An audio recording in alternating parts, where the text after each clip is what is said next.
ఇక ఆదిలాబాద్ అసెంబ్లీ నియోజకవర్గంలో ఎస్ఐఆర్ ప్రక్రియ దాదాపు పూర్తి కావచ్చుందని ఆర్డీఓ జగదీశ్వరరావు అన్నారు. ఇక ఆయన తన కార్యాలయంలో మీడియాతో మాట్లాడారు. ఇక నియోజకవర్గంలో మొత్తం 292 పోలింగ్ స్టేషన్లకు గాను 225 ఓటర్ లిస్టు ప్రకారం 2,50,390 మంది ఓటర్లు నమోదై ఉండగా నేటి వరకు 2,08,852 మంది ఓటర్లు డిజిటలైజేషన్ పూర్తయినట్లుగా తెలిపారు. ఇక మిగతా 41,541 ఓటర్లు అబ్సెంట్ అలాగే డెత్ లేదా షిఫ్ట్ గా నమోదయ్యారన్నారు. బిఎల్ఓలు పంపిణీ చేసిన ఎన్యుమరేషన్ ఫారాలలో ఇంకా 4,500 వరకు ఫామ్స్ తిరిగి రావాల్సి ఉందన్నారు. ఆగస్టు 3లోగా వారందరూ ఆ ఫామ్స్ తిరిగి బిఎల్ఓలకు అందించాలని కోరారు.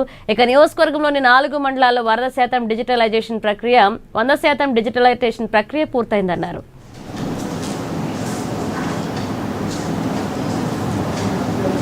ఆదిలాబాద్ అసెంబ్లీ నియోజకవర్గంలో మొత్తం 292 పోలింగ్ స్టేషన్లలో గాను 2,025 ఓటర్ లిస్టు ప్రకారం 2,50,390 ఓటర్లు నమోదైనరు.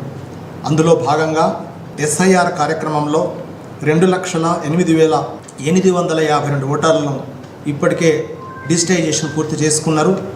ఇప్పటి వరకు 41,541 ఓటర్లు వాళ్ళు యాబ్సెంట్ గాను లేదా డెత్ గాను షిఫ్ట్ గాను నమోదైనరు. అందులో కేవలము ఇప్పటి వరకు ఈ అసెంబ్లీ నియోజకవర్గంలో కేవలం 4 నుంచి 4,500 ఓటర్లు మాత్రమే ఇంకా ఎన్యూమరేషన్ ఫామ్స్ తిరిగి రావాల్సి ఉంది. వాళ్ళని మేము అందరం కూడా యాబ్సెంట్ ఓటర్గానో షిఫ్ట్ ఓటర్గానో డెత్ ఓటర్గానో పరిగణిస్తున్నాం. అయితే ఇప్పటికీ ఇంకా 3 రోజుల సమయం ఉంది. ఆగస్టు 3వ తేదీ సాయంత్రం 5 గంటలకు ఎన్యూమరేషన్ ఫామ్స్ తిరిగి ఇవ్వాల్సినటువంటి చివరి సమయము. కాబట్టి ఇంకా ఎవరైనా ఎన్యూమరేషన్స్ ఫామ్ తీసుకున్న వాళ్ళు ఇంకా పూర్తి చేసి ఇవ్వని వాళ్ళు దయచేసి ఈ తేదీ కన్నా ముందే ఎలక్షన్ కమిషన్ ప్రకారము 3వ తేదీ అయినప్పటికీ 1-2 రోజుల ముందే మీరు ఎన్యూమరేషన్ ఫామ్స్ తిరిగి ఇవ్వాల్సిందిగా మేము ఓటర్లందరినీ అభ్యర్థిస్తున్నాం. ఇప్పటి వరకు ఆదిలాబాద్ అసెంబ్లీ నియోజకవర్గంలో 7 మండలాల్లో గాను ఇప్పటికే 4 మండలాల్లో 100% ఎన్యూమరేషన్ ప్రక్రియ పూర్తయింది. జైనాథ్ మండలంలో 99.83% పూర్తయింది.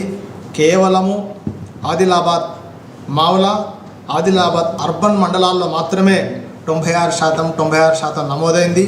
ఈ 2 మండలాలు మొత్తం కలుపుకొని కేవలం ఇంకా 4,000 ఎన్యూమరేషన్ ఫామ్స్ రావాల్సి ఉంది. అవి కూడా ఓటర్లందరికీ అభ్యర్థిస్తున్నాం.